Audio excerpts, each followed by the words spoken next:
हमारी मेहमान हैं डॉक्टर तनु जैन, जिनको आप में से कई लोगों ने रील्स में देखा होगा या वीडियोस में मॉक इंटरव्यू लेते हुए। नमस्कार।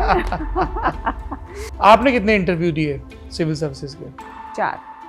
कैसा होता है वहाँ पे, बताइए जरा विस्तार से। पहले इंटरव्यू के अंदर मुझे उतने अच्छे नंबर नहीं आए थे। तो कोई ऊटपटांग सवाल ही पूछे जाते हैं जैसे हम लोग किताबों में पढ़ते जो हैं? इंटरव्यू है वो सिर्फ बोलना नहीं है, उसके अंदर आपको कैसे बोलना है, कितना बोलना है, किस सीक्वेंस या किस प्रायोरिटी में बोलना है, वो भी बहुत महत्वपूर्ण हो जाता है। 2015 में आपका अगला इंटरव्यू हुआ। हाँ। इसमें बोर्ड किसका था?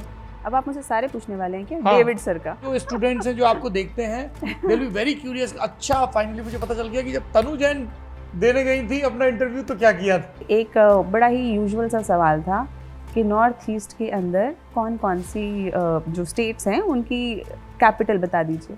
अचानक से एक नाम स्लिप कर गया।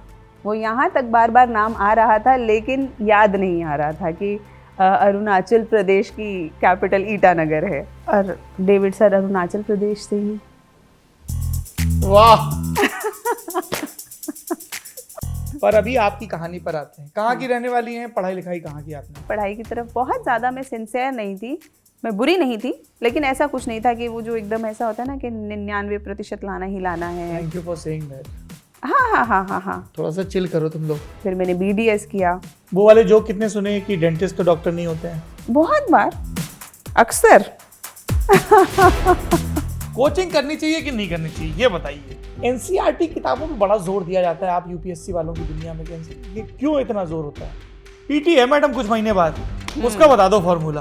अब परेशानी हो गई है कि अब इतने नोट्स हैं कि बच्चा जब चाहता है कि अब बैठता है ना, मैं क्या पढूं, उसे यही नहीं पता मैं क्या पढूं। उसको लगता है ये भी पढ़ लूं, ये भी पढ़ लूं, ये भी पढ़ लूं। क्या पर्सनैलिटी ट्रेट होने चाहिए मेरे अंदर और क्या मेरी पॉजिटिव अप्रोच होनी चाहिए सिविल सर्वेंट बनने के लिए? इस तरह के भी बहुत सवाल आए हैं कि हमने 2 अटेम्प्ट दिए और एक सब्जेक्ट ऐसा है जिसमें हमें लग रहा है कि नंबर नहीं आ रहे, तो क्या सब्जेक्ट बदलना चाहिए या रणनीति बदलनी चाहिए? इससे जुड़े बहुत सवाल आए हैं। सवाल बड़े माइन्यूट होते हैं जो बहुत समय तक परेशान कर देते हैं। जैसे कि मेंस लिखने वाले बच्चे के लिए बड़ा सवाल हो जाता है कि मैं किस पेन से लिखूं, जेल पेन से या बॉल पेन से। अपने नोट्स बनाए नहीं बनाए, और रात में पढ़ें, दिन में पढ़ें, और मेरा ये सब्जेक्ट कमज़ोर है तो मैं उस सब्जेक्ट के ऊपर ज़्यादा ध्यान दूँ, या फिर मैं कौन सा ऑप्शनल लूँ। क्या भारत सरकार आपसे कम काम करवा रही है जो आप ये मॉक इंटरव्यूज भी जाके लेती हैं और अभी बैठकी भी कर रही हैं? क्या विकास द्विवेदी आपके टीचर रहे हैं? हाँ। कभी ऐसा भी होता है जैसे आप सिविल सर्वेंट हैं और अब इतने मॉक इंटरव्यूज वगैरह दे रही हैं, तो ऐसा मन में आए कि यही फुल टाइम करें? बैठकी के एक और एपिसोड में आपका बहुत बहुत स्वागत है। इस एपिसोड में हमारी मेहमान हैं डॉक्टर तनु जैन, जिनको आप में से कई लोगों ने रील्स में देखा होगा या वीडियोस में मॉक इंटरव्यू लेते हुए। और डॉक्टर तनु जैन के सवाल और प्रतिभागियों के जवाब खूब वायरल भी होते हैं। हमको लगा कि इनसे बात की जाए। जब इनके प्रोफाइल के बारे में सर्च किया तो पता चला कि ये एक बड़ी अचरज भरी, हमने पहले नहीं सुना था इनसे मिलने या इनके बारे में जानने से पहले कि ऐसी भी कोई सर्विस होती है सिविल सर्वेंट, जिसके थ्रू IAS, IPS, IFS वगैरह चुने जाते हैं, IRS, उसमें सर्विस होती है। इतनी उलझाऊ है इसका नाम कि हम याद भी नहीं कर पाए हैं। Armed forces headquarters civil services, ऐसे में इसको शॉर्ट में कहते हैं AFHQ। उसमें ये असिस्टेंट डायरेक्टर हैं। नाम देख के लग रहा है कि कुछ ऐसा होता होगा कि रॉ के जितने एजेंट्स हैं और जितने IB के लोग हैं, जितने भी पठान और टाइगर वाइगर हैं सच्ची मुच्ची के, सब इनको रिपोर्ट करते होंगे। मैडम के सामने एक सीक्रेट फाइल होती होगी, हालांकि मोस्ट प्रॉब्ली ऐसा नहीं होगा भी तो ये बताएंगे नहीं, ऐसी मैं उम्मीद करता हूँ। तो आज हम डॉक्टर तनु जैन से बात करेंगे और जानेंगे कि जो लोग UPSC की तैयारी कर रहे हैं, हिंदुस्तान का सबसे बड़ा, सबसे प्रतिष्ठित और सबसे थका देने वाला एग्ज़ाम, उसकी तैयारी में क्या सावधानियां बरतें। डॉक्टर जैन की आप पॉपुलैरिटी देखिए कि हमने जैसी कार्ड पोस्ट किया कि हम बैठकी में ये आ रही हैं, एकदम से हज़ारों सवालों की बाढ़ आ गई और ज़्यादातर IAS की तैयारी से ही जुड़े हुए थे। इन्होंने इससे जुड़ी किताबें भी लिखी हैं और एथिक्स का एक पेपर होता है उससे जुड़ी किताब भी लिखी है। तो डॉक्टर तनु जैन, इतनी तारीफ के बाद कैसा महसूस कर रही हैं आप? नमस्कार। How are you? I am all good, आप बताएं। मैं एकदम बढ़िया हूँ। ये सबसे पहले तो आप डॉक्टर साहब हमको अपनी सर्विस के बारे में बता दीजिए, फिर हम आगे का पुराण बाँचें। So armed forces headquarter civil service एक सर्विस है, 20 सर्विस है। एक ही एग्जाम से 20 तरीके की सर्विसेज के लिए लोग सेलेक्ट होते हैं। यूपीएससी से। हाँ, लेकिन मिसकंसेप्शन ये है कि जो भी व्यक्ति उस एग्जाम से सेलेक्ट होता है उसे आईएएस ही कह दिया जाता है।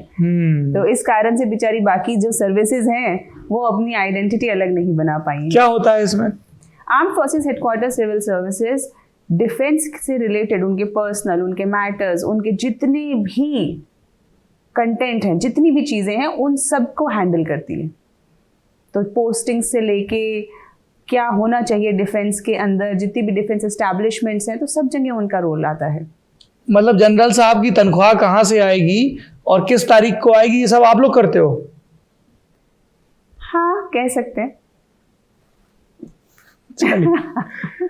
तो ये जो हथियारों की खरीद फरोख्त होती है कि हम कितने राफेल खरीदेंगे, कौन सी तोपें आएंगी, वो सब फाइलें भी आप ही के मंत्रालय में आती हैं आखिरी में? हाँ, मंत्रालय के अंदर सभी तरीके की फाइलें आती हैं, बिल्कुल। अब ज़्यादा डिटेल में नहीं जाऊंगा, देश की सुरक्षा का मामला है। 2015 में आप सिलेक्ट हुई। हाँ जी। ये जो आपकी रीलें वायरल होती हैं, ये सिलसिला कब से शुरू हुआ? आप मॉक इंटरव्यूज लेती हैं दृष्टि के लिए जी। और भी किसी के लिए लेती हैं? नहीं, अभी तक तो नहीं ली। अच्छा, तो क्या विकास देवकीर्ति आपके टीचर रहे हैं? विकास सर मेरे एक दिन के टीचर हैं। मैंने उन्हें इंटरव्यू के दौरान, तो एक दिन के सीएम जैसा साउंड कर रहा है। एक दिन के टीचर, हाँ बताइए। हाँ, तो मैंने उनको इंटरव्यू की तैयारी के दौरान, मेरे हस्बैंड ने ही उनसे मुझे मिलवाया था। ये देवी जी इसलिए देख रही थी क्योंकि इनके हस्बैंड भी यहीं बैठे हैं, वो भी सिविल सर्वेंट हैं। उनका फिर कभी करेंगे इंटरव्यू जी। तो उनको मैंने अपना इंटरव्यू दिया, तो उस दौरान मैं सर से मिली और फिर बस सर के साथ फिर जुड़ गए और अब मॉक इंटरव्यूज के दौरान उनके साथ काम करती हूँ। अच्छा, आपने कितने इंटरव्यू दिए सिविल सर्विसेज के? 4। कैसा होता है वहाँ पे, बताइए जरा विस्तार से। मॉक इंटरव्यू या मेन इंटरव्यू? मेन बताइए पहले तो, हमारी तो सच्ची मुच्ची वाले में ज़्यादा दिलचस्पी है, मॉक भी ज़रूरी है तैयारी के लिए। तो मेन इंटरव्यू के अंदर पहला कब दिया? पहला 2014। किसका बोर्ड था? DK दीवान सर का बोर्ड था। बताइए क्या हुआ? अब एक पूरा इंटरव्यू विस्तार से बताइएगा, हमको बिल्कुल जल्दी नहीं है, हमारी बड़ी दिलचस्पी, हम तो कभी दे नहीं पाए जीवन में, भरा ही नहीं।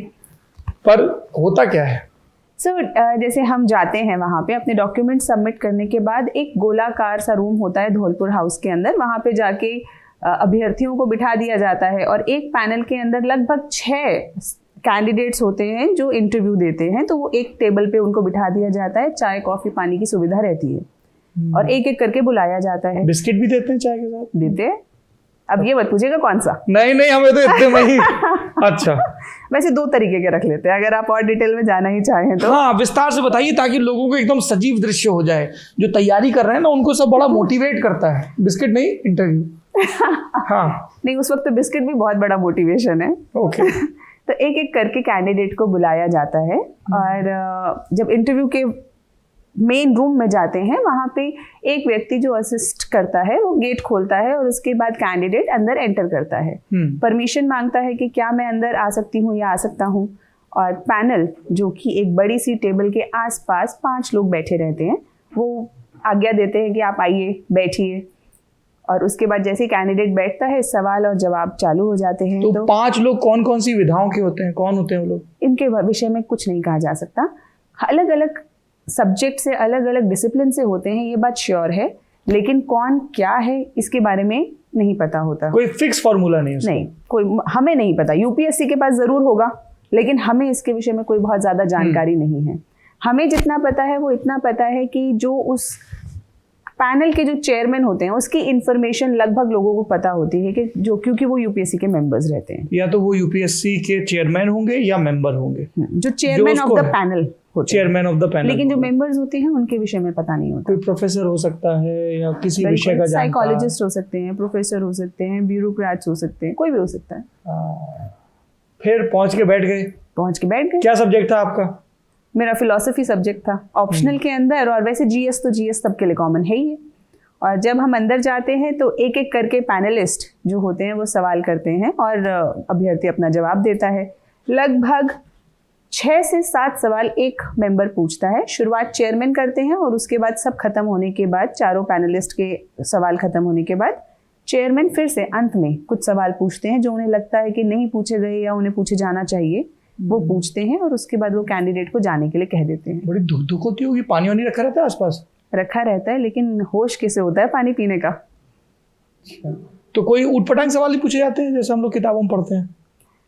अक्सर नहीं पूछे जाते, पर ऐसा है ना कि जो एक्सेप्शंस होती हैं वो ज़्यादा फेमस हो जाती हैं, तो हाँ। वही वाली स्थिति है कि देखिए अटपटे सवाल सिर्फ तब पूछे जाते हैं या तो कैंडिडेट ने सारे सवालों के जवाब दे दिए, अब लग रहा है कि अब इससे क्या पूछें, और तो उसकी एक प्रेजेंस ऑफ माइंड को चेक करने के लिए कह लेते हैं कि चलिए अब ये बता दो कि अंडा पहले आया या मुर्गी पहले आई, इस तरह के सवाल पूछते हैं। अब सारे सवाल के जवाब दे दिए, अब देखना है कि कहीं फंस तो नहीं रहा बच्चा, तो उससे पूछ लिया ये सवाल। हाँ। और अगर किसी बच्चे ने बिल्कुल ही कोई जवाब नहीं दिए, जिससे कोई आशा सी नहीं लग रही है, तो कब लगता है समय कैसे पास करें, तो चलो कुछ एंटरटेनमेंट कर लेते हैं, तो तब ऐसे आते हैं। वरना अक्सर अभ्यर्थियों के सामने बड़े ही सुलझे हुए और गहरे सवाल पूछे जाते हैं ताकि ये जज किया जा सके कि वो इन प्रतिष्ठित सर्विसेज के लिए लायक है या नहीं। और बहस को एनकरेज किया जाता है कि मान लीजिए आप बोर्ड की मेंबर हैं और आपने कहा साहब ऐसे नहीं ऐसा होता, और मैं कह रहा हूँ नहीं मैं आपसे तो डिसएग्री करता हूँ और ये मेरे रीजंस हैं, डू दे एनकरेज दिस? क्या ये होता है कि हाँ में हाँ मिलाओ, या बहुत नहीं, डिस्करेजमेंट जैसे डिसअग्रीमेंट जिसे हम बोलेंगे कि डिसअग्री करने का भी एक तरीका होता है। अगर आप रीजन्ड साउंड आर्ग्यूमेंट्स के बेसिस पे डिसअग्री कर रहे हैं तो बिल्कुल जायज़ सी बात है, बल्कि पैनल चाहेगा, क्योंकि जो ब्यूरोक्रेट है उससे भी हमारी ये आशा रहती है कि अगर वो सही सलाह दे पॉलिटिकल लीडर्स को, जो भी पॉलिसी बना रहे हैं उसमें सही सलाह दे, और सही सलाह देने के लिए करेज चाहिए, तो उतना करेजियस कैंडिडेट तो वो चाहते हैं कि उनको मिले।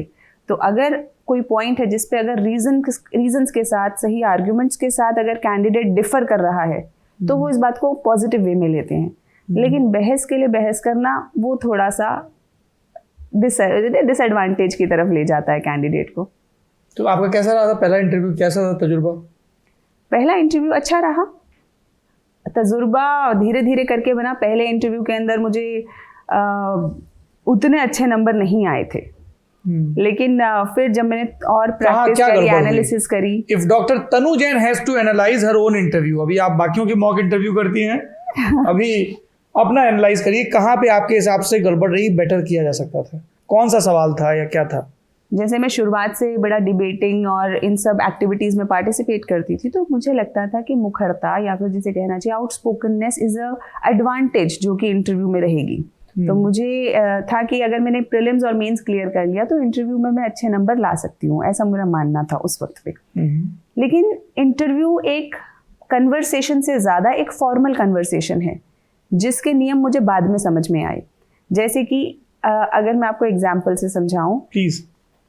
एक तरीका, जैसे अगर मैं आपसे पूछूं कि भाई रामायण के अंदर राम जी कैसे योद्धा थे, तो एक तरीका तो हो गया कि अयोध्या के राजा दशरथ थे, उनके 4 पुत्र थे, सबसे ज्येष्ठ पुत्र राम थे, उन्होंने ऐसे ऐसे करके अपनी ट्रेनिंग प्राप्त करी, और उनकी जो पत्नी थी श्री सीता मैया, उन्हें जो रावण जी थे वो अपहरण करके ले गए। उसके बाद उन्होंने जो रावण जी थे उनको युद्ध में हरा दिया। बहुत लंबा सा बड़ा वेग सा है, लेकिन मेन एड्रेस नहीं हो पाया। लेकिन अगर इसी बात को कहा जाए कि राम श्री अयोध्या के राजा दशरथ के ज्येष्ठ पुत्र थे, उन्होंने अपनी तैयारी के दौरान खूब रण कौशल को सीखा, धनुष चलाना सीखा, ये सब सीखा, और उन्होंने कई जगह इसके प्रमाण भी दिए। जब उन्होंने ब्राह्मणों को राक्षसों से बचाया, जब उन्होंने सुग्रीव के लिए बाली को मारा, जब उन्होंने ऐसा किया, और अंत में उन्होंने रावण की पूरी भरपूर सेना को हरा दिया। अब जो क्वेश्चन जब एड्रेस हुआ, दोनों ही सवाल के जवाब लगभग एक जैसे से लग रहे हैं, लेकिन अंतर आपको महसूस हो रहा है जी। दूसरा सवाल पिन पॉइंटेड है, आर्टिकुलेटेड है। दूसरा जो जवाब रहा उसके अंदर आपने योद्धा की जो चीज़ें आपको बतानी चाहिए थी आपने बताई।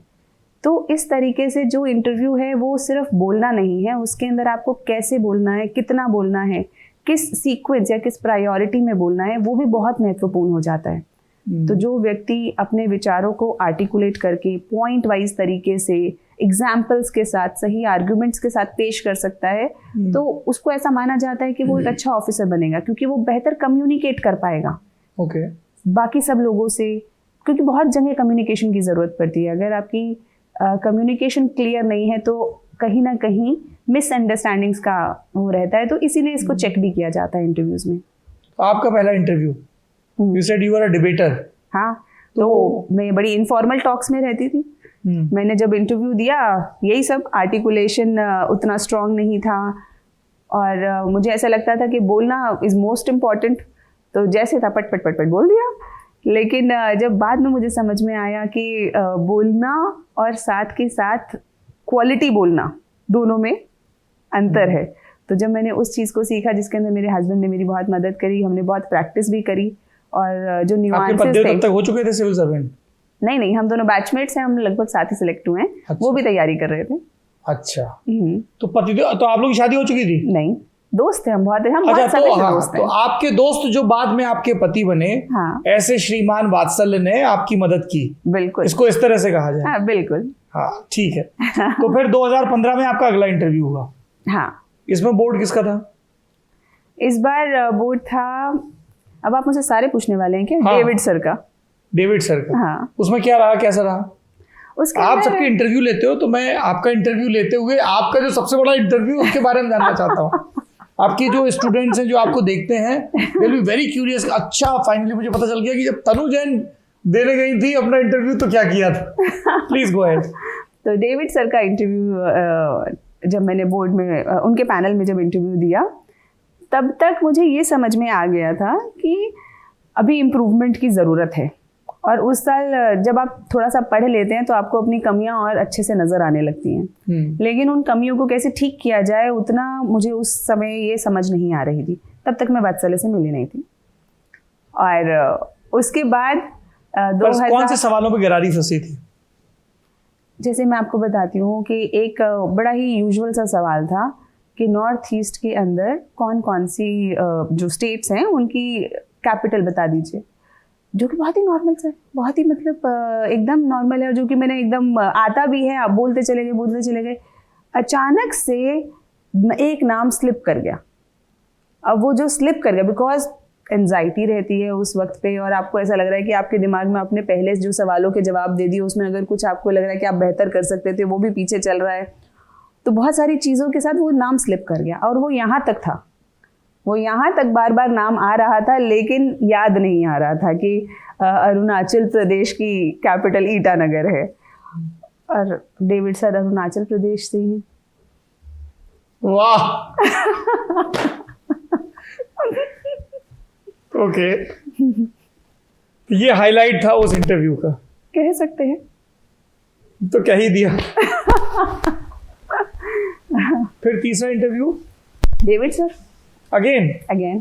तो ऐसा नहीं होगा आप घर बैठे आ रहे, तुम तो पिछले साल भी आई थी, वैसा कुछ होता है क्या? नहीं, मुझे नहीं लगता उन्हें याद रहा होगा, और अगर रहा भी होगा तो वो ऐसा शो नहीं करते, क्योंकि पैनलिस्ट एक तरीके की गरिमा मेंटेन करके रखते हैं, तो वो अपने फेस पे एक्सप्रेशंस आने नहीं देते। चाहे आप अच्छा कर रहे हो चाहे बुरा कर रहे हो, वो आपको उसी क्या कहना चाहिए, पोकर फेस के साथ देखते रहते हैं, ऑब्जर्व करते रहते हैं। और वही जो चीज़ है वो कहीं ना कहीं कैंडिडेट्स को थोड़ा सा नर्वस करती है अंदर जाने के बाद, क्योंकि हम लोगों को अक्सर ये आशा रहती है, या हम उस तरीके से ट्रेन हो चुके हैं कि जब हम कुछ अच्छा कह रहे हैं तब सामने वाला वैसे एक्सप्रेशन दे रहा है, अच्छा कह रहे हो। या फिर हम कुछ बुरा, हमसे कुछ गलती हो गई है तो हमें आशा करते हैं कि जो सामने सुनने वाला व्यक्ति है वो कुछ ऐसा एक्सप्रेशन देगा कि नहीं, कुछ तो गलत कह दिया इसने। लेकिन जब आप किसी ऐसे व्यक्तियों के सामने जा रहे हो कि जो आप अच्छा बोल रहे हो बुरा बोल, तभी वो पोकर फेस में है, मतलब आपको एक्सप्रेशन ज़्यादा दे नहीं रहे हैं, तो आप सेल्फ क्वेश्चनिंग बहुत करने लगते हो कि पता नहीं मैं सही कह रहा हूँ या सही कह रही हूँ या नहीं कह रही हूँ। तो वो चीज़ एंजाइटी या नर्वसनेस बढ़ाती है मेन इंटरव्यू के अंदर। इंटरेस्टिंग। तो जब तुम तीसरी बार इंटरव्यू देने गई तो तुमने कुर्सी पे बैठते ही कह दिया कि सर अरुणाचल प्रदेश की राजधानी ईटानगर है? हाँ, कहना तो बहुत चाहती थी। तीसरे इंटरव्यू के क्या हाइलाइट्स हैं? तीसरा इंटरव्यू मेरा अच्छा गया, उसमें मेरे नंबर भी ठीक आए, मतलब ऐसे बुरे नंबर नहीं थे। कितने थे? अब इतनी डिटेल्स ना पूछे, फैक्ट्स में मैं अच्छी नहीं हूँ, तो रिवील नहीं करना चाहते। नहीं ऐसा 170 180 के ऊपर थे? हाँ। तो फिर तो अच्छे थे, फिर तो बता ही दो। नहीं, मुझे याद नहीं है एग्जैक्ट। अच्छा। अब आप मुझसे कोई डिजिट बुलवा लेंगे और फिर वो क्या होगा, वो हाँ, ये बात 1-2 नंबर इधर उधर हो गई तो गौर से देखिए, इसने बोले थे 183 पर आए 182। एग्जैक्टली, तो ऐसे काम क्यों करना। बिल्कुल। तो क्या हाईलाइट था थर्ड इंटरव्यू का? थर्ड इंटरव्यू मेरा अच्छा गया, लेकिन जिसे कहना चाहिए जो रिफाइनमेंट थी उतनी अभी तक पूरी हुई नहीं थी, जिसे कहना चाहिए कि आइडेंटिफिकेशन चल रहा था, वही मैं बता रही थी कि बिना गाइडेंस के कई बार आप बहुत लंबा सफ़र तय करना पड़ता है, क्योंकि आपको समझ नहीं आता कि गलती कहाँ हो रही है। तो आप मॉक इंटरव्यूज वगैरह नहीं देती थी जाने से पहले? जैसे कई लोग संकल्प है कोई संस्था, हाँ, कई संस्थाएं हैं, हाँ। कई संस्थाएं हैं और सभी लगभग इंस्टीट्यूट्स मॉक इंटरव्यूज करवाते हैं, तो मैं भी देती थी। लेकिन वही जो सबके सोचने और समझने का तरीका अलग अलग होता है, तो हर पैनलिस्ट या जो मॉक इंटरव्यूज लेते हैं उनके भी सोचने समझने का तरीका थोड़ा सा अलग होता है। तो आपने डॉक्टरी की पढ़ाई की तो उससे भी जुड़े खूब सवाल होते थे? बहुत, उससे जुड़े बहुत सवाल आते थे, जैसे कि आपने अगर मेडिकल की पढ़ाई कर ली है तो उसके बाद आप अब सिविल सर्विसेज क्यों करने आए हैं? तो ये अपने आप के अंदर बहुत बड़ा सवाल था, इसका एक्सप्लेनेशन। तो मतलब उस तरीके के सवाल आते थे। मैंने डेंटिस्ट्री करी है तो उससे जुड़े सवाल आते थे कि भाई एक बार मुझसे पूछा गया था कि अगर मेरा टीथ खराब है और उसमें रूट कैनाल होनी है तो क्या प्रोसीजर होगा। तो बेसिक प्रैक्टिकल चीज़ें भी कई बार पूछ लेते हैं। और हेल्थ से रिलेटेड के हमारी हेल्थ की स्टेटस क्या है कंट्री के अंदर, क्या इम्प्रूवमेंट्स होनी चाहिए, तो उन सब चीज़ों को लेके सवाल आते थे। डॉक्टर तनु, आपके 3 इंटरव्यू हो गए, चौथे पर आएंगे, और इस बीच अगर आपको फिर से ध्यान आता है कि डेविड सर अरुणाचल से थे जैसा कोई प्रसंग तो आप बता दीजिएगा। पर अभी आपकी कहानी पर आते हैं। कहाँ की रहने वाली हैं, पढ़ाई लिखाई कहाँ की आपने? मैं दिल्ली 6 की रहने वाली हूँ, सदर बाज़ार, भीड़ भाड़ वाला इलाका है थोड़ा। वहीं पे एक मिडिल क्लास जैन फैमिली में मेरा जन्म हुआ। एक्चुअली ये जो जर्नी है ना, ये इंटरनेट पे बहुत चल चुकी है, तो अब मुझे ना उसे डिस्कस करते हुए बड़ा, क्या आपकी बायोग्राफीज चलती हैं बहुत सारी? हाँ, ऐसा मैंने किसी प्लेटफॉर्म पे जहाँ बोला तो वो लोगों ने ऐसे बना दिया, दिल्ली 6 के भीड़ भाड़ इलाके से डॉक्टर सामान्य तनु जैन पृष्ठभूमि के परिवार से बहुत रात दिन मेहनत करके लड़की आई। हाँ, वो अक्सर रात दिन मेहनत बाद में जुट जाती है। कैसी थी आप पढ़ाई लिखाई में? बहुत वो प्रेशर रहता था बोर्ड में अच्छे नंबर वाला? नहीं, बिल्कुल भी कोई प्रेशर नहीं था। और खेल कूद में मेरा ज़्यादा ध्यान रहता था। पढ़ाई की तरफ बहुत ज़्यादा मैं सिंसियर नहीं थी। मैं बुरी नहीं थी, लेकिन ऐसा कुछ नहीं था कि वो जो एकदम ऐसा होता है ना कि 99% लाना ही लाना है। Thank you for saying that. हाँ, थोड़ा सा चिल करो तुम लोग। हाँ, स्कूल के अंदर तो मैं बहुत ही चिल थी, जिसे कहना चाहिए। कोई ऐसा खास किसी तरीके का कोई प्रेशर नहीं था। और बल्कि स्कूल के बाद थोड़ा सोचना समझना चालू किया कि करना है कि क्या करना है। तो हुआ कि भाई डॉक्टरी की तैयारी करेंगे, तो फिर मेडिकल के लिए तैयारी करी। फिर मेरा, हाँ, दिल्ली में ही। और सुभारती मेडिकल कॉलेज से फिर मैंने BDS किया। वो वाले जो कितने सुने कि डेंटिस्ट तो डॉक्टर नहीं होते हैं? बहुत बार, अक्सर होते हैं भाई। अब सरकार तो कहती है। No offense, sorry, I just wanted to say it. नहीं, मैं तो देखिए आपको शुरू से ही डॉक्टर तनु कह रहा हूँ। नहीं, ये बात सत्य है कि देखिए dentistry is a specialised stream medical की, है ना। तो अगर सरकार कहती है कि वो अपने नाम के आगे डॉक्टर लिख सकते हैं, तो कहा भी जा सकता है कि उनको डॉक्टर तक नहीं, बाकायदा। और लेकिन हाँ, ये वाली बात भी सत्य है कि जो उनका जिसे कहना चाहिए कि उनकी जो स्ट्रीम है वो सीधा अलग है। वो MBBS के बाद वाली स्ट्रीम से अलग है। जैसे कि MBBS के बाद अगर कोई ऑप्थेल्मोलॉजी करता है तो वो आई सर्जन या आई डॉक्टर बनता है, तो उनके नंबर ऑफ ईयर्स ज़्यादा हो जाते हैं। यहाँ की स्ट्रीम BDS के बाद MDS की थोड़ी सी अलग हो जाती है। तो स्ट्रीम्स दोनों अलग अलग हैं, इसीलिए उन दोनों को कंपेयर करना भी मुझे लगता है सही नहीं है। तो जो डेंटिस्ट वाला आपका जो कॉलेज था सुभारती, वहाँ पे ये सब जोक चलते थे? नहीं, वहाँ पे नहीं चलते थे। वहाँ पे हमारा काफ़ी BDS के बच्चों का दबदबा रहा है। हाँ, ऐसे बोलने नहीं दिया जाता था। ये तो मैं अभी भी देख पा रहा हूँ। फिर उसके बाद ये इरादा कैसे हुआ कि UPSC की तैयारी की जाए? तो इंटर्नशिप के दौरान मैं सोच रही थी आगे MDS की तैयारी करूँ या फिर प्रैक्टिस करूँ। लेकिन उसी दौरान मुझे पता चला कि एक सिविल सर्विसेज जैसा कोई एग्ज़ाम होता है, तो जिसमें डायरेक्टली ऑफिसर के रूप में सेलेक्ट हो जाते हैं, और जो सिविल सर्वेंट्स होते हैं उनको बड़ी रिस्पेक्ट की नज़र से देखा जाता है। जैसे मुझे याद है कि एक रिलेटिव है, दूर के रिलेटिव हैं, वो सिविल सर्विसेज से हैं। तो मैं एक स्कॉलरशिप से रिलेटेड कुछ फॉर्म वगैरह भर रही थी, तो मेरे फादर ने कहा कि उनसे सलाह ले लेते हैं कि वो बेहतर बता पाएंगे। तो इससे मुझे समझ में आया कि भाई एक मेडिकल का स्कॉलरशिप का फॉर्म और ये सब फिर भी उनसे पूछ लेते हैं, तो मतलब उनको एक रिस्पेक्ट की नज़र से देखा जा रहा है। तो उस एग्ज़ाम के बारे में पता किया। बहुत ज़्यादा नॉलेज थी नहीं, कोई गाइड करने वाला नहीं था, लेकिन अक्सर आप शुरू कर लेते हो तो वो कारवा बनता चला जाता है। तो फिर मैं अपनी मदर के साथ चली गई, कुछ किताबें ले आई, फिर दोस्त मिल गए, उन्होंने मदद करी और फिर इसी तरह से एग्ज़ाम की पूरी जर्नी स्टार्ट हो गई। इंटरेस्टिंग।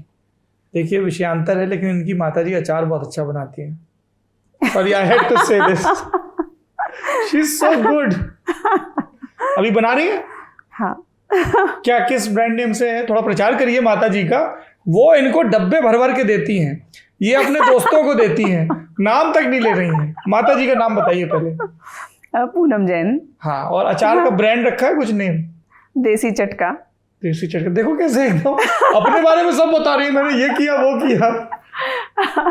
कौन कौन सा अचार? अभी कोविड के दौरान अभी बंद कर दिया था, क्योंकि मेरी मदर को और मुझको जब कोविड हो गया था तो काफ़ी परेशानी में आ गए थे, तो इस वजह से उसे अभी बंद कर दिया था। फिर शुरू नहीं किया दोबारा? अभी नहीं किया, अभी करेंगे। आप देखिए मोटिवेशन है, हाँ। उसको लाखों लोग देखेंगे। हाँ, मैं आपसे सवाल पूछूं उससे ज़्यादा ज़रूरी है कि मैं दर्शकों ने जो बहुत सारे सवाल पूछे हैं उस पर आऊँ, क्योंकि उसमें ही बाय एंड लार्ज सब चीज़ें आ जाएंगी। और दर्शक मुझे थैंक यू बोले, इस बार मैं उनके नाम ले लेके सवाल पूछ रहा हूँ। ये बैठकी में पहली बार हो रहा है कि दर्शकों के सवाल लिए जा रहे हैं। पर उससे पहले एक दर्शक हैं सौरभ द्विवेदी, उनका सवाल, ये सिलसिला मॉक इंटरव्यूज़ का और रील का वायरल होना और फिर आपका इस तरह से मशहूर होना, ये सब आपको कैसे इल्हाम हुआ कि यार ये तो कुछ अलग ही हो रहा है? और मॉक इंटरव्यू का सिलसिला कैसे शुरू हुआ? तो मैं विकास सर से जब मिली थी तो उन्होंने कहा कि आप इंटरव्यूज़ में प्रो बोनो हमारे साथ बैठिए, आपको भी सीखने को मिलेगा और मज़ा आएगा इंटरव्यूज़ लेने में, जो कि हुआ भी। तो जो प्रो बोनो मतलब कोई पैसा नहीं मिलता है? नहीं। हाँ। ये तो लर्निंग एक्सपीरियंस है ना, सर भी नहीं लेते। अरे ये कई लोग होंगे जिनको नहीं पता होगा कि प्रो बोनो क्या होता है। नहीं, दृष्टि भी इंटरव्यूज़ लेने का पैसा नहीं लेता है, फ्री में? फ्री में देता है, हाँ। लेकिन इंटरव्यू तक पहुंचो तो पहले। अच्छा। बिल्कुल। तो जब उन्होंने मुझे ये अपॉर्चुनिटी दी तो फिर मैंने कहा बिल्कुल, हम इंटरव्यूज़ लिए और मुझे भी बहुत सीखने को मिला और बहुत मज़ा आया इंटरव्यूज़ लेने में। आप कहीं किसी पब्लिक प्लेस में जाती, कोई कहता है मैडम हमने आपकी रीलें देखी हैं? वहाँ अक्सर हो जाता है अब। हाँ, वेरी गुड। अनुराग चौधरी का सवाल है, how the students can stay away from the distractions whenever studying और प्रिपेयरिंग फॉर एग्जाम? बताइए साहब। तो काफ़ी एग्जिस्टेंशियल सवाल है। जी। तो ये वैसे मुझे लगता है ये सिर्फ स्टूडेंट्स के लिए नहीं, ये बल्कि हम सबके लिए एक बहुत बड़ा सवाल है कि डिस्ट्रैक्शन से दूर कैसे रहें। मुझे लगता है कुछ सालों पहले तक इंफॉर्मेशन शायद रिसोर्स रहा हो, अभी इंफॉर्मेशन कर्स हो गया है। बहुत सारी इंफॉर्मेशन या बहुत सारी चीज़ें जो हमारी अटेंशन हर वक्त पे मांग रही हैं। मतलब अक्सर हम फ़ोन उठाते हैं तो वो ना वो देखते देखते कब 1 घंटा हो गया, 1 घंटा तो पता भी नहीं चलता कि मिस कॉल देखने के लिए उठाया, फिर व्हाट्सएप हाँ। पे गए, फिर इंस्टा पे गए, फिर ट्विटर पे गए, फिर मेल पे गए, फिर फेसबुक पे गए, फिर यूट्यूब पे आए, तब तक कुछ और व्हाट्सएप पे मैसेज आ गए, तब तक 2 घंटे हो गए और जिस काम को करने बैठे थे वो तो रह ही गया। तो ये डिस्ट्रैक्शन सबके साथ हो रहा है, सिर्फ स्टूडेंट्स के साथ नहीं है। स्टूडेंट्स के लिए हाँ, इस डिस्ट्रैक्शन से दूर रहना ज़्यादा ज़रूरी है, क्योंकि वो अपने एक फॉर्मेटिव एज में हैं, जहाँ उन्हें अपने करियर को सेट करना है। उनकी आगे की ज़िंदगी कैसी होगी ये उन कुछ सालों में डिसाइड हो जाता है।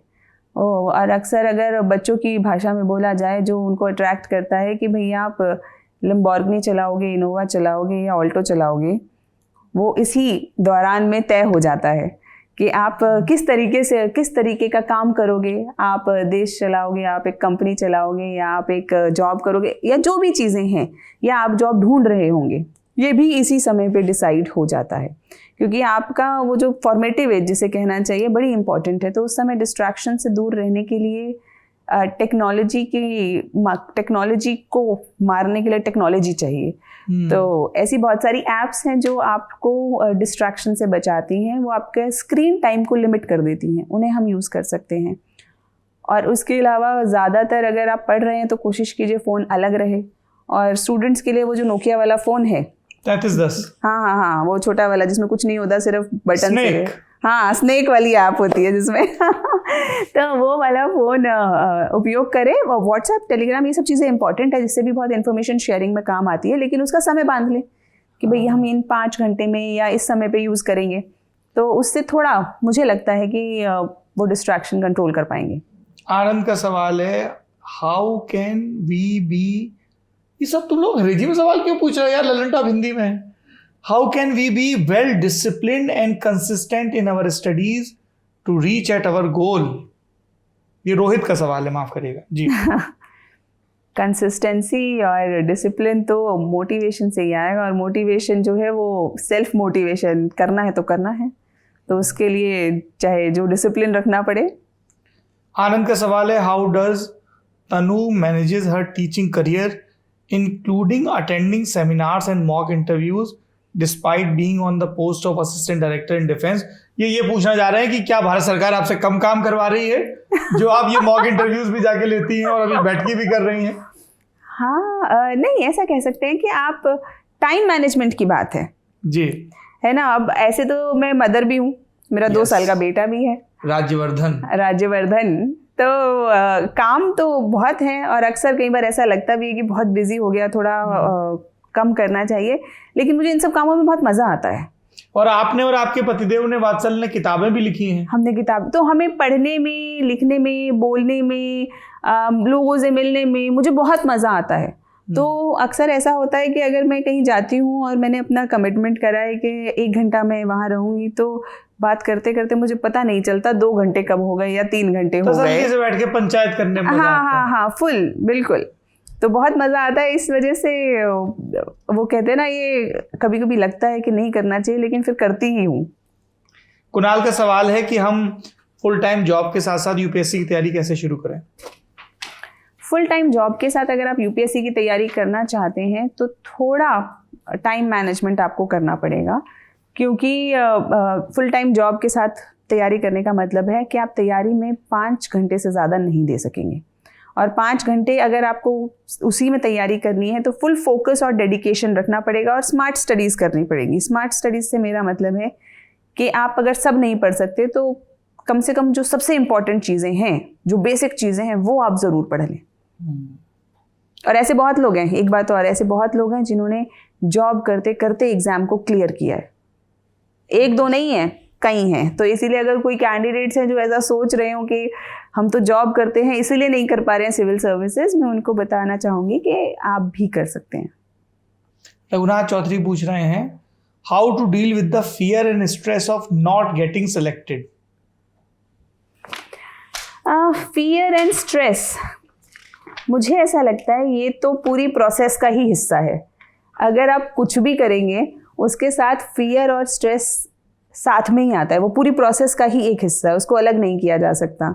अगर बच्चा भी पैदा होता है तो पैदा होने से पहले बड़े स्ट्रेस और पेन में होता है, तो वो उसको तभी एक नई ज़िंदगी की शुरुआत होती है। तो उसी तरीके से अगर आप स्ट्रेस और पेन में हैं तो मान के चलिए कुछ नया हो रहा है। जयीशा तालुकदार पूछ रही हैं, मैं लॉ ग्रेजुएट हूँ पर कंफ्यूज हूँ ऑप्शनल सब्जेक्ट को लेके। लॉ लेती हूँ तो वो लेंदी है सिलेबस के हिसाब से, फिलॉसफी में इंटरेस्ट है, तो अब आप बताइए मैं लॉ लूँ या फिलॉसफी? ये देखिए क्या क्या काम करवाते हैं भाई एस्पिरेंट्स। सबसे पहले तो मैं कहना चाहूँगी कि जो भी कैंडिडेट्स है ना भाई, आपकी शिप है, चलानी किसको है? आपको। आप लोगों से सलाह ले सकते हैं, लेकिन मैं क्या लूँ, अगर ये सवाल का जवाब भी कोई दूसरा देगा तो आप कैसे जिला संभालेंगे? तो इसीलिए ये जो डिसीजन मेकिंग है ये आपको अभी से अपने आप से करनी है कि मेरे लिए कौन सा सब्जेक्ट सूटेबल है या मेरे लिए कौन सी चीज़ें सूटेबल होंगी। इसकी जो चॉइस है, इसका जो चयन है वो आप खुद करेंगे। तो जैसे अगर आपको लगता है कन्फ्यूजन है लॉ और फिलॉसफी के बीच में, तो सिलेबस देखिए, पास्ट ईयर क्वेश्चन पेपर्स देखिए, एनालाइज कीजिए कि किस सब्जेक्ट में मुझे लगता है कि मैं बेहतर परफॉर्म कर सकती हूँ, और जो आपको अच्छा लगे आप उस सब्जेक्ट को चुन लीजिए। अभिषेक मौर्य पूछ रहे हैं कि मैं सिविल सर्विसेज का एस्पिरेंट हूँ। एक तो ये लोग जो सवाल में आई वाना आस्क, अरे वांट टू लिख लेते भैया, आई वाना आस्क, क्या पर्सनालिटी ट्रेट होने चाहिए मेरे अंदर और क्या मेरी पॉजिटिव अप्रोच होनी चाहिए सिविल सर्वेंट बनने के लिए? बड़ा लंबा सवाल का जवाब है ये तो, क्योंकि पर्सनालिटी ट्रेट्स तो बहुत सारे चाहिए जी। कंसिस्टेंसी चाहिए, हार्ड वर्क चाहिए, आपको एनालिसिस चाहिए। इन्फॉर्मेशन और एनालिसिस दोनों इंपॉर्टेंट है। पहले तो ये पता होना चाहिए क्या क्या पता है, इन्फॉर्मेशन क्या चल रही है, और उसको एनालाइज कैसे करा जाए। जैसे इकोनॉमिक कंटेक्स्ट में अगर मैं आपको बताऊं कि हमारे अनएम्प्लॉयमेंट रेट्स क्या हैं, हमारी ग्रोथ रेट्स क्या हैं, ये तो इन्फॉर्मेशन हो गई, लेकिन इनका आपस में एक दूसरे से क्या संबंध है, किसके गिरने से क्या चीज़ उठती है और किसके उठने से क्या चीज़ गिर जाएगी, ये जो संबंध है ये एनालिसिस है। तो दोनों ही चीज़ें चाहिए एक सिविल सर्वेंट को, ताकि वो एनालाइज कर सके कि सिचुएशन चल क्या रही है। ये अगला सवाल तनु के लिए नहीं है, हमारे प्रोड्यूसर के लिए है। ये सारे सवाल अंग्रेजी में क्यों हैं? लोगों ने अंग्रेजी में पूछे, हिंदी में किसी ने सवाल ही नहीं पूछा। इधर आओ, मुझे यकीन नहीं हो रहा है, इधर लाओ, आ जाओ कोई बात नहीं, शूट चलता रहेगा। हाँ तो उधर हेलो बोलो कैमरे को देख के। अबे नीचे नीचे देखो भाई। हाँ ये और इधर आओ, बहुत बढ़िया, देखो तुम देख रहे हो, हेलो बोलो। ऐसा तो नहीं तुमने सब इंग्लिश समझते? नहीं इंग्लिश तो समझते हैं, पर सबने एक तरफ से अंग्रेजी पूछे हैं इसकी। तुमने कोई सेटिंग तो नहीं कर रखी है? हैं? हिंदी में बस धन्यवाद आ रहा है। हिंदी में धन्यवाद आ रहा है, सही में अंग्रेजी में है? नहीं हिंदी में भी है। ये सवाल क्यों नहीं लिया, हिंदी में था? प्लान बी है ये सवाल। अच्छा सही में मित्रों, सब सवाल ज़्यादातर अंग्रेजी में है। अंग्रेजी में तैयारी, अच्छा ये नहीं अच्छा कुछ हैं। ये मेरे लिए दिस इज़ वेरी स्ट्रेंज कि हम ललन टॉप पे कोई प्रोग्राम कर रहे हैं और 10 में से 8 सवाल औसतन अंग्रेजी में है। बहुत शुक्रिया, माफ़ कीजिए, मैंने आप पे शक किया, आगे भी करता रहूँगा। ये मोहन है, हेलो बोलो। हाँ और कर ले तू, और घर परिवार सबको हमारे। हाँ और कट नहीं लगेगा कहीं? देख रहे हैं आप लोग एक इंटरव्यू के बीच में क्या क्या होता है। Sorry for that.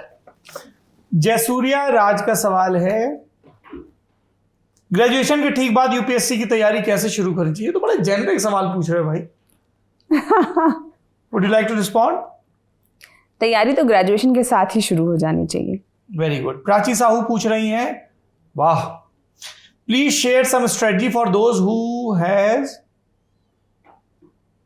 हैव होगा पहली चीज तो। Please share some strategy for those who have very few months for PT 2023। PT है मैडम कुछ महीने बाद, उसका बता दो फॉर्मूला। ये लीजिए, मैंने प्राची के सवाल को सिंप्लीफाई कर दिया। क्या करें अभी जो देख रहे हैं और जिनका पीटी भी है?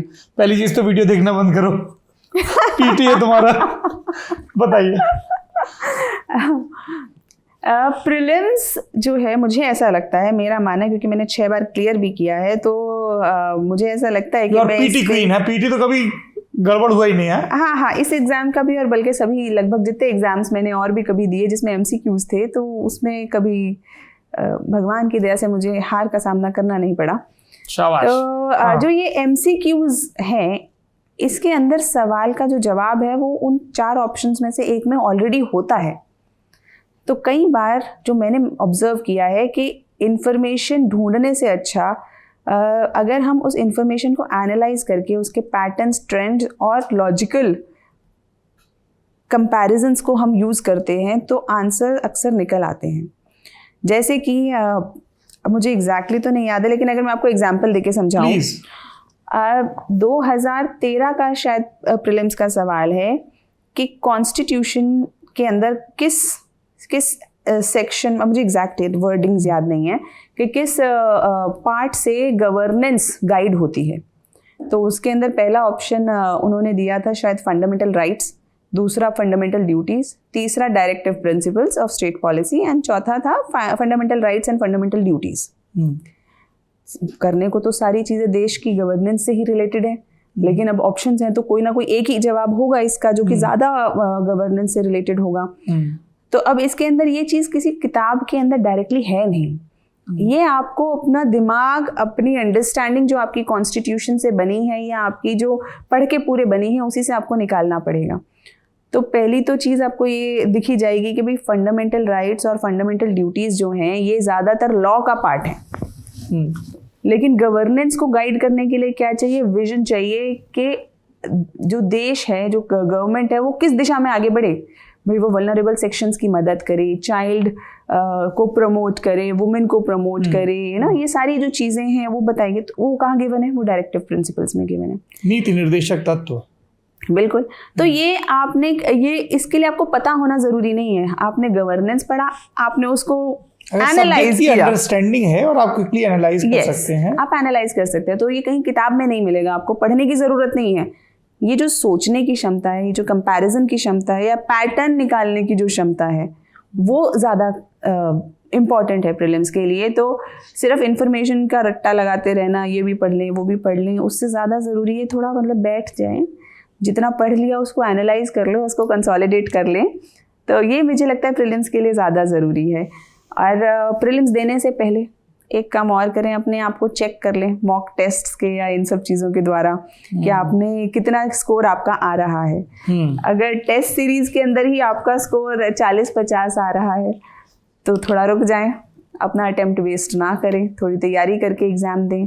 अगर आपका 90, 100, 110, 120 के करीब आ रहा है तो ठीक है, तो मतलब आप कट ऑफ तक आराम से पहुंच जाएंगे, तो उसके तब आप एग्ज़ाम दे सकते हैं। कितने सवाल होते हैं?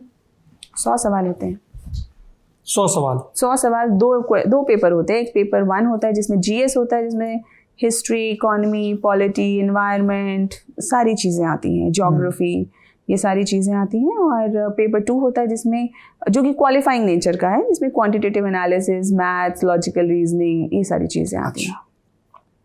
राजेंद्र सिंह पूछ रहे हैं, is the coaching material enough और नॉट?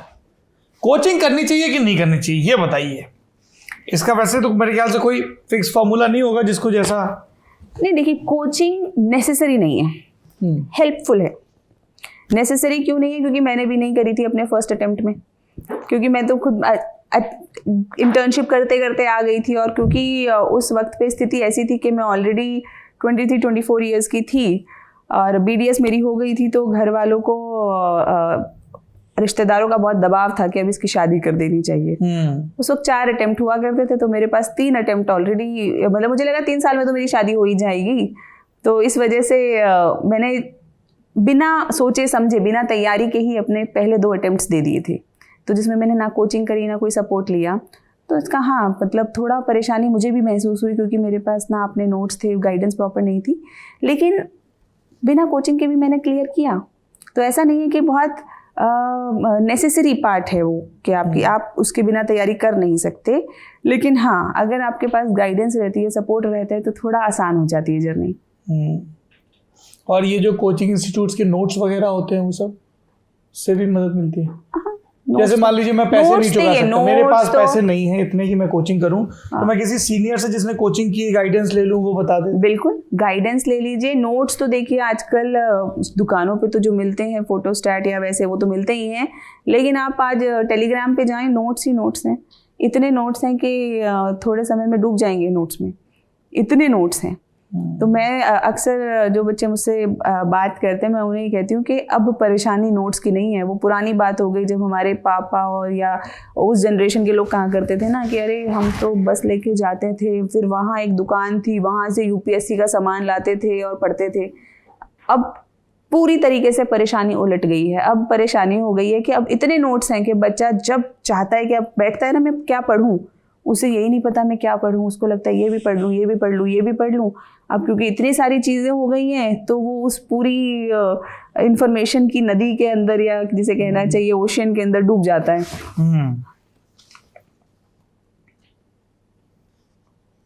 अरे बाप। आयुष्मान पूछ रहे हैं, यूपीएससी की तैयारी शुरू करने से पहले सबसे ज़्यादा ज़रूरी चीज़ें क्या हैं जो पहले सीख लेनी चाहिए? मुझे ये सवाल समझ में नहीं आया। सबसे पहले हिम्मत ना हारना सीख लेना चाहिए। बहुत हिम्मत का काम है यूपीएससी का एग्जाम देना। हाँ, हमारे तो जितने भी दोस्तों ने तैयारी की, भाई बड़ा हिम्मत का काम है, तो हिम्मत से लगे रहिए। जिजीविषा चाहिए, जुझारूपन चाहिए। तो अगर ये है तो लग जाइए। ये राशि का सवाल है, कितना ज़रूरी है करियर? क्या एक अच्छे करियर के लिए अपने रिलेशनशिप को दांव पे लगा दिया जाए?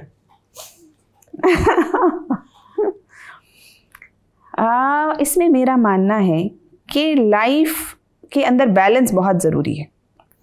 चाहे वो आपके करियर का हो, रिलेशनशिप का हो, इमोशनल बैलेंस हो, प्रोफेशनल बैलेंस हो, स्पिरिचुअल बैलेंस हो।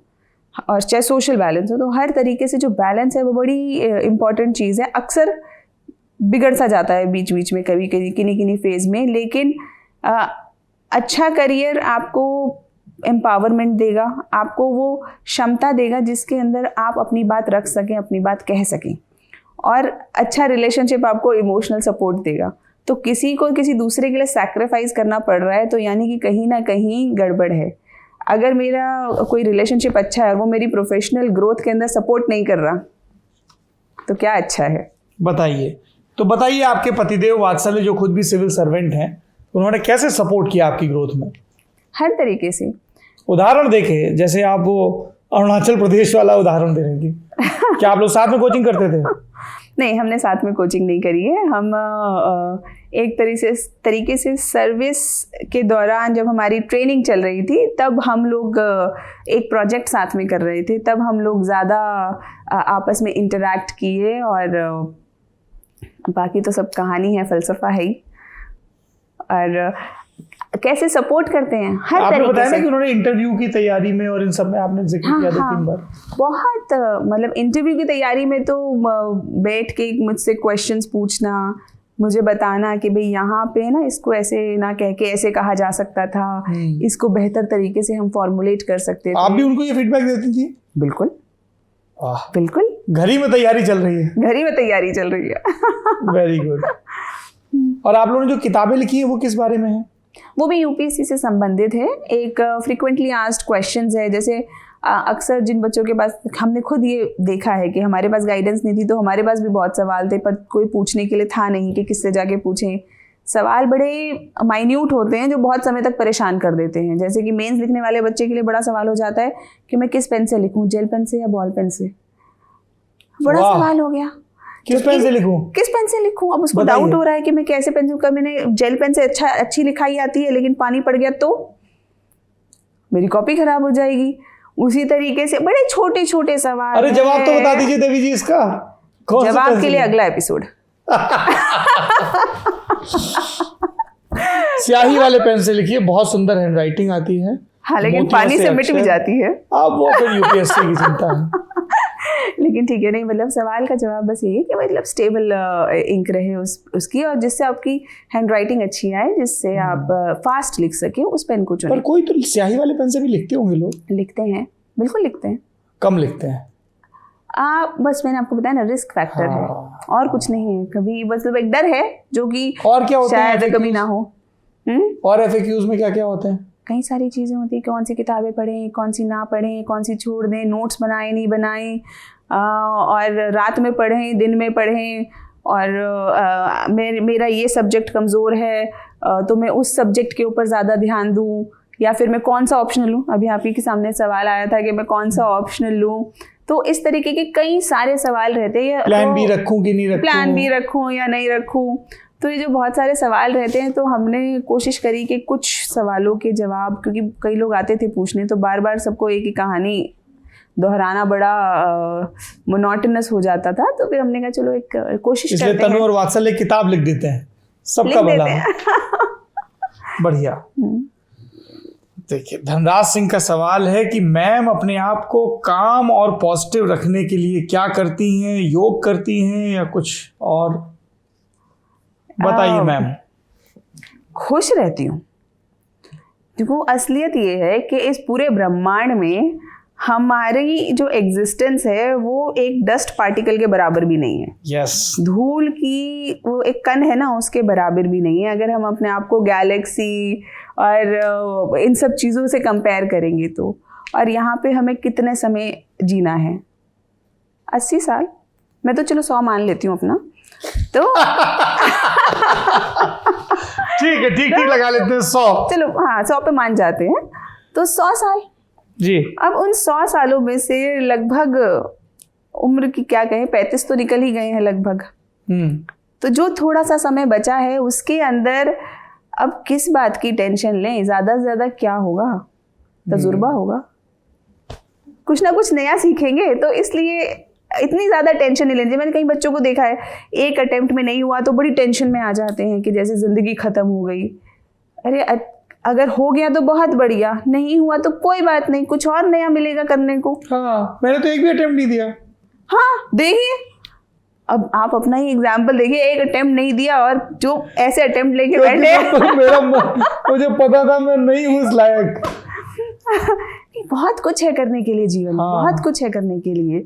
तो अपने आप को किसी एग्जाम से बांधना भी सही नहीं है, या किसी एक इवेंट से बांधना भी सही नहीं है। मुन्ना पूछ रहे हैं कि पूजा पाठ और आध्यात्मिकता का आपके जीवन में क्या महत्व है, बताइए साहब।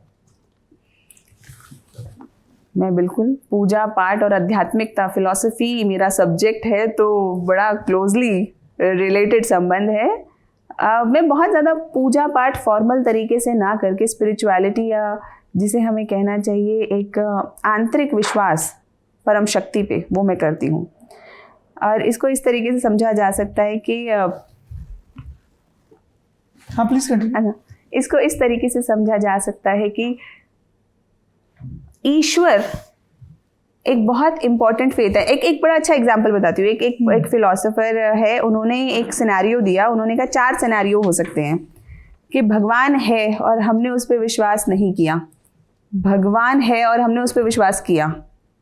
ये 2 हो गए सिनेरियो। तो अगर भगवान है और हमने उस पर विश्वास नहीं किया, गड़बड़ मामला है, क्योंकि कहीं ना कहीं भगवान जो हमें आशीर्वाद देते, हमने उसको छोड़ दिया।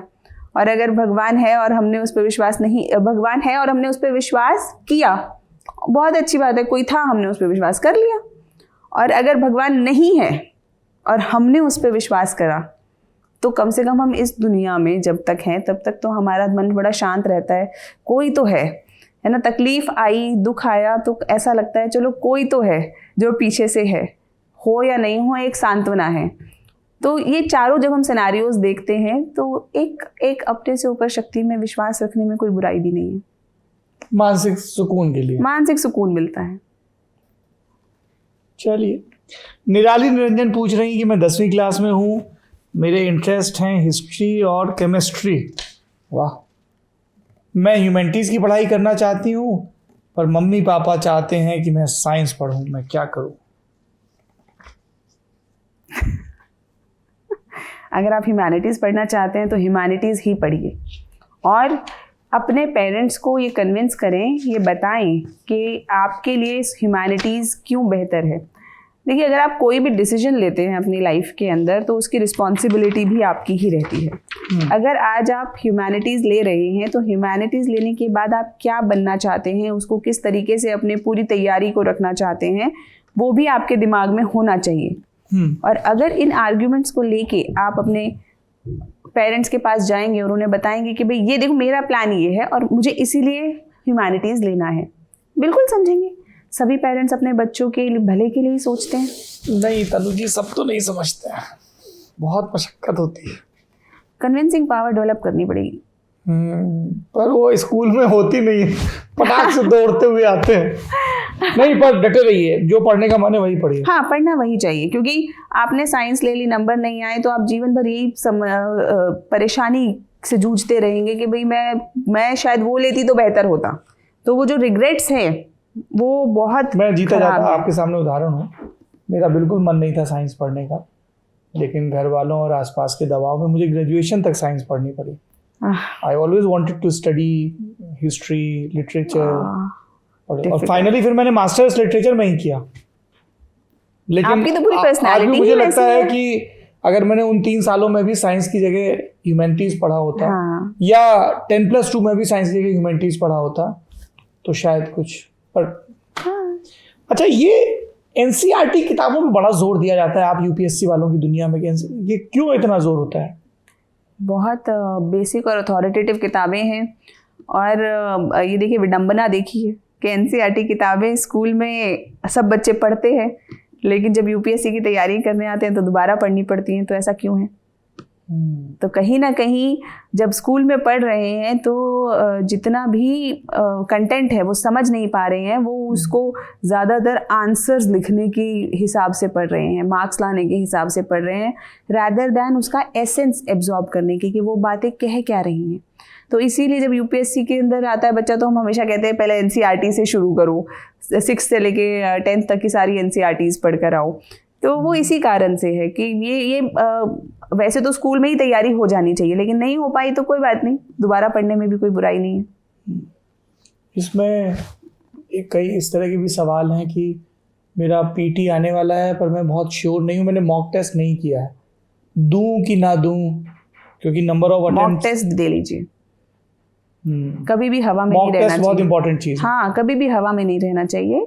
हमें जब तक हमने अपने आप को इवैल्यूएट ही नहीं किया तब तक हमें क्या पता हम कहाँ कितने गहरे पानी में हैं। तो वो जैसे गहरा पानी होता है ना, तो एक पैर डाल के चेक कर लेते हैं कि कहाँ पे है, बहुत गहरा तो नहीं है पानी, ज़मीन है कि नहीं है मेरे पैरों के नीचे। तो उसी तरीके से जो टेस्ट्स होते हैं, मॉक टेस्ट्स होते हैं, ये आपकी टेस्टिंग की एक प्रक्रिया है। तो कर लेना चाहिए, हिम्मत करो बच्चे और कर लो, टेस्ट करो, और उसके बाद अगर मार्क्स अच्छे आए तो एग्ज़ाम दे दो, नहीं आए तो। इस तरह के भी बहुत सवाल आए हैं कि हमने 2 अटेम्प्ट दिए और एक सब्जेक्ट ऐसा है जिसमें हमें लग रहा है कि नंबर नहीं आ रहे, तो क्या सब्जेक्ट बदलना चाहिए या रणनीति बदलनी चाहिए? इससे जुड़े बहुत सवाल आए हैं। ये बहुत लंबा विषय है, क्योंकि इसके अंदर बड़ी सारी एनालिसिस की ज़रूरत है कि भाई अगर आपने कोई विषय चूज़ किया तो वो पहले आपने किन ग्राउंड्स पे किया। कोई ग्राउंड्स रहे होंगे, आपको पसंद था वो विषय, आपने किसी के कहने पे कर लिया। अब आपने जब उसे पढ़ ही लिया है, जब आपने इतना समय लगा दिया, एक ऑप्शनल को पढ़ने में कम से कम 4 से 5 महीने का समय लग जाता है, और तो आपने जब पढ़ ही लिया है तो अब आप उसे क्यों छोड़ना चाहते हैं? तो मतलब इसका सवालों का जवाब बहुत छोटे में दिया नहीं जा सकता, क्योंकि अगर मैंने यहाँ पे कुछ भी बात बोली तो बच्चा उसको एक लाइन को आउट ऑफ कंटेक्स्ट लेके अपना डिसीजन ना इन्फ्लुएंस कर ले। तो इसीलिए मतलब मुझे लगता है कि बहुत एनालिसिस का विषय है। इसके अंदर उसे कई सारी चीज़ों पे ध्यान देना होगा कि अगर वो दूसरा सब्जेक्ट लेने की सोच रहे हैं तो क्या उनके पास इतना समय है, और अगर बहुत स्ट्रॉन्ग कन्विक्शन है, मैंने भी किया था चेंज, लेकिन उस वक्त मेरे पास स्ट्रॉन्ग कन्विक्शन थी, तो इसीलिए मैंने उसे चेंज किया। तो अगर आपके पास स्ट्रॉन्ग कन्विक्शन है तो चेंज कर सकते हैं। अगली किताब किस विषय पे लिखने वाली हैं आप? इंटरव्यू। कब तक आ जाएगी ये? अभी लिख रहे हैं, जब अभी तो समय लगेगा। आप अकेली लिख रही हैं या दोनों लोग लिख रहे हैं? अकेले तो मैं कुछ करती ही नहीं। वाह अच्छा, इंटरव्यू पे किताब। हाँ। कभी ऐसा भी होता है जैसे आप सिविल सर्वेंट हैं और अब इतने मॉक इंटरव्यूज वगैरह दे रही, तो ऐसा मन में आया कि यही फुल टाइम करें? हाँ, कभी कभी लगता है, क्योंकि मैंने बताया जीवन एक है, बड़ा छोटा है, तो जो करने का मन हो इसी जीवन में करना है।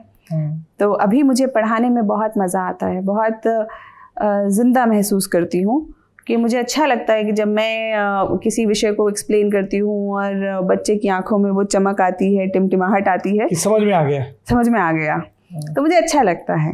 और जैसा कि कुछ बच्चों ने बताया कि अगर मैंने उनसे बात करी तो उन्हें हिम्मत महसूस हुई, तो वो भी बात मुझे बहुत अच्छी लगती है। तो अभी हाँ, मेरा क्या पढ़ाएंगे इंटरेस्ट है। अगर आप पढ़ाती हैं तो क्या सब्जेक्ट पढ़ाएंगे?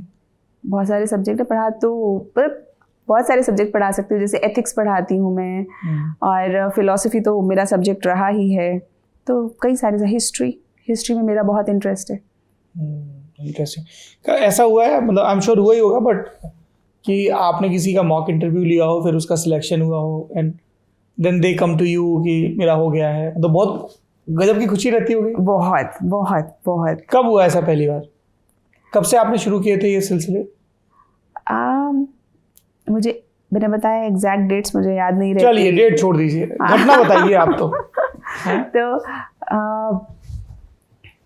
जैसे एक स्टूडेंट ने कहीं से मेरा नंबर लेके मुझे एक बार फ़ोन किया कि मैम मैं सेलेक्ट हो गया हूँ और ऐसे ऐसे मुझे ये सर्विस अलॉट हुई है, और मुझे मॉक इंटरव्यूज़ में आप लोगों ने जो पूछा था उसमें से काफ़ी सवाल मुझे आए, और मेरा जो ओवरऑल परफॉर्मेंस था वो इम्प्रूव हुआ, और मुझे लगता है कि इंटरव्यू का उसमें खासा रोल रहा।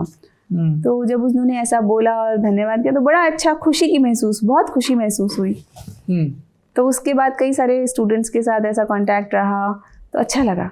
वाह, thank you so much doctor Tanu Jain, assistant director ministry of defence.